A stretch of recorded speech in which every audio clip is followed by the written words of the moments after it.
Hey guys, welcome my channel. তোমরা কেমন আছো বন্ধুরা? আশা করি সবাই ভালো আছো, সুস্থ আছো। আমিও ভালো আছি। তোমাদের সবাইকে আমার চ্যানেলে ওয়েলকাম জানাই। তো বন্ধুরা, আজকে নতুন এক রেসিপি নিয়ে তোমাদের সামনে এসে গেলাম। আজকে বানাবো হচ্ছে ভাপা পিঠা। তো ভাপা পিঠা কীভাবে বানাবো সেটাই তোমাদের কাছে শেয়ার করি। তো ভাপা পিঠার জন্য উপকরণ লাগছে আমাকে বড় কাপ দিয়ে 1 কাপ চাউলের গুঁড়ো, ছোট কাপ দিয়ে 1 কাপ ময়দা, চিনি, দুধ আর একটু লাগবে বেকিং সোডা। তো চলো বন্ধুরা, কিভাবে বানাই দেখতে থাকো, আশা করি তোমাদের ভালো লাগবে।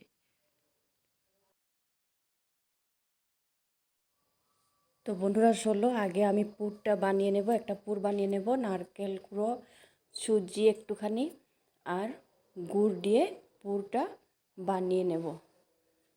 তো চলো পুরটা বানিয়ে নেই, তারপরে আসছি তোমাদের কাছে।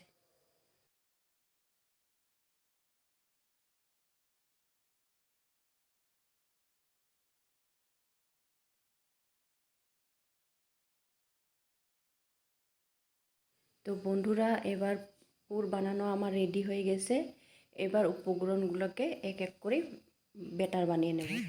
তো দেখতেই পাচ্ছ, আমি একটা পাত্র নিয়েছি, ওখানে সব কিছু আর ময়দা, চাউলের গুঁড়ো, চিনি, লবণ, দুধ দিয়ে তো আমি ব্যাটারটা বানিয়ে নিচ্ছি। তো চলো বন্ধুরা, আমি ব্যাটারটা বানিয়ে নিই, আবার আসছি।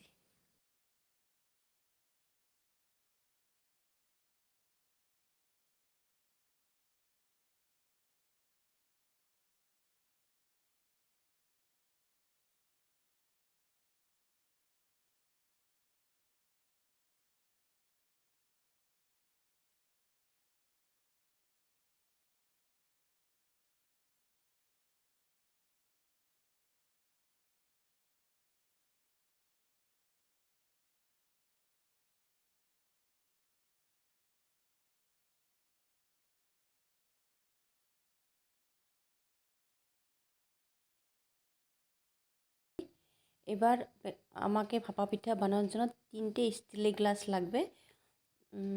তোমরা বড় নিতেও পারো স্টিলের গ্লাস। আমি ছোট গ্লাস, যেহেতু আমার ঘরে ছোট ছোট গ্লাস রয়েছিল, তো ওই 3টে ছোট গ্লাসের মধ্যেই নিয়েছি। তো এটাতেই আমি ভাপা পিঠাটা বানাবো। আর এই গ্লাসের আর পুরটা দেখো, এভাবে আমি একটু নাড়ুর মতো এভাবে একটু বানিয়ে নেব। পুরটা বানিয়েছিলাম, তো এটা ভাপা পিঠাতে আমাকে লাগবে। তো এইভাবে দেখো, এইভাবে বানিয়ে নিচ্ছি। আর গিলেস তিনটাতে আমি ভিতরের দিকে একটু ঘি মেখে নেব। তোমরা সরষার তেল মাখতে চাইলে সরষার তেলও মাখতে পারো। আমার ঘির সেন্টটা একটু ভালো লাগে, খেতেও ঘি আমি ভীষণ ভালোবাসি। তার জন্য ঘি আমি একটু সাইডের দিকে ভিতরের দিকে একটু মেখে নেব।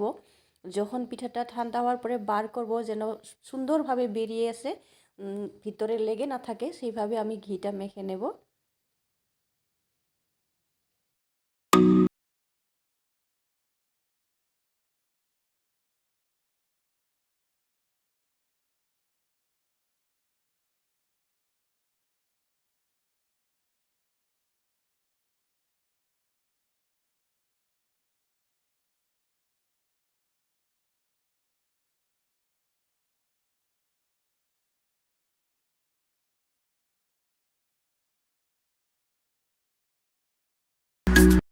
তো দেখো বন্ধুরা, এই পুরটা যে বানিয়েছিলাম, পুরটা এভাবে এটার মাঝখানে গ্লাসে দিয়ে দেব।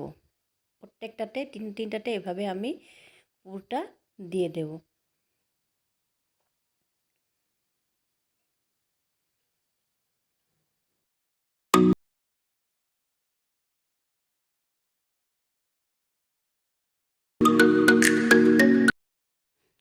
তো দেখো বন্ধুরা, আমি রেডি করেও নিয়েছি। আর এখানে আগেই আমি গরম জল বসিয়ে দিয়েছি সসপ্যানের মধ্যে। জল বেশি লাগে না, হাফ, যাতে গ্লাসটা ডুবে থাকে এভাবে জলটা দিতে হবে। আর এখানেই আমি 3টা গ্লাস, যেটা বানিয়েছিলাম সেটা আমি এখানে এক এক করে বসিয়ে দেব। আর এবার ঢাকনা দিয়ে আমি কমেও 25 মিনিট মতো জাল করব।